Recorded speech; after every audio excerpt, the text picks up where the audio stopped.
याकूब अध्याय 4 उसका 7वां वचन। इसलिए परमेश्वर के अधीन हो जाओ और शैतान का सामना करो, तो वह तुम्हारे पास से भाग निकलेगा।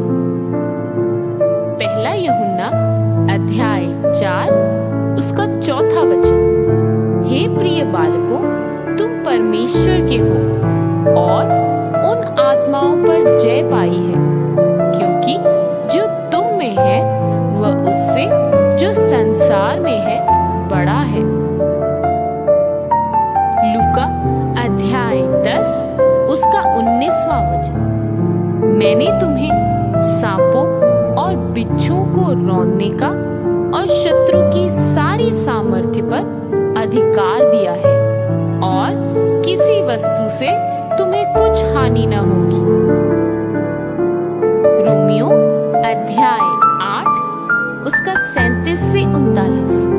परंतु इन सब बातों में हम उसके द्वारा जिसने हमसे प्रेम किया है विजेता से भी बढ़कर है, क्योंकि मैं निश्चय जानता हूँ कि ना मृत्यु, ना जीवन, ना स्वर्गदूत, ना प्रधानताएं, ना वर्तमान, ना भविष्य, ना सामर्थ्य, ना ऊंचाई, ना गहराई और ना कोई और सृष्टि हमें परमेश्वर के प्रेम से जो हमारे प्रभु यीशु मसीह में है अलग कर सकेगी।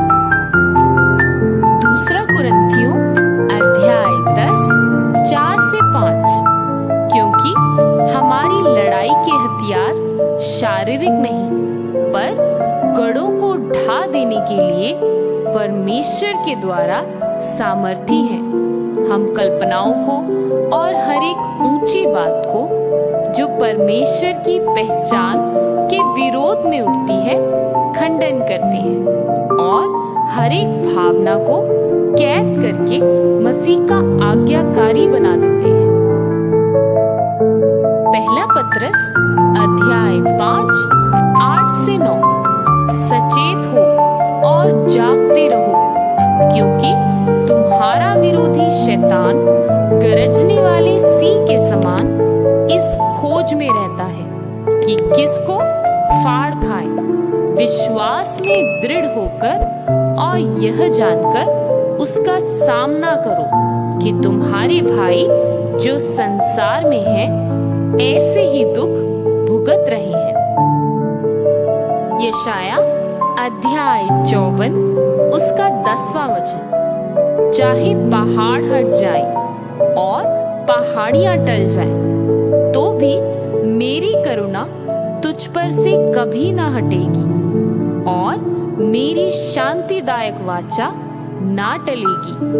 यहोवा जो तुझ पर दया करता है उसका यही वचन है।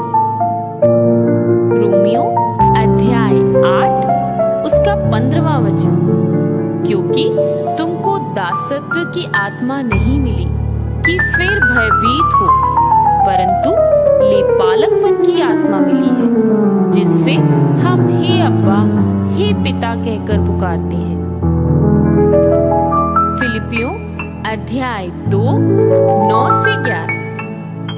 इस कारण परमेश्वर ने उसको अति महान भी किया और उसको वह नाम दिया जो सब नामों में श्रेष्ठ है, कि जो स्वर्ग में और पृथ्वी पर और पृथ्वी के नीचे हैं, वे सब यीशु के नाम पर घुटना टेकें और परमेश्वर पिता की महिमा के लिए हर एक जीव अंगीकार कर ले कि यीशु मसीह ही प्रभु है।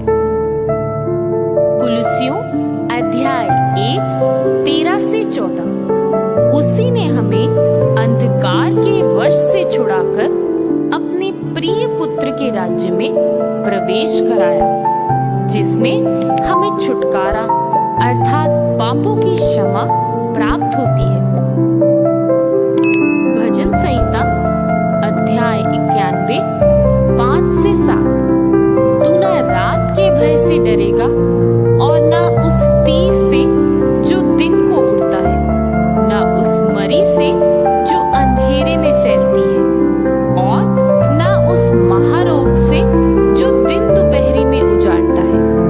तेरे निकट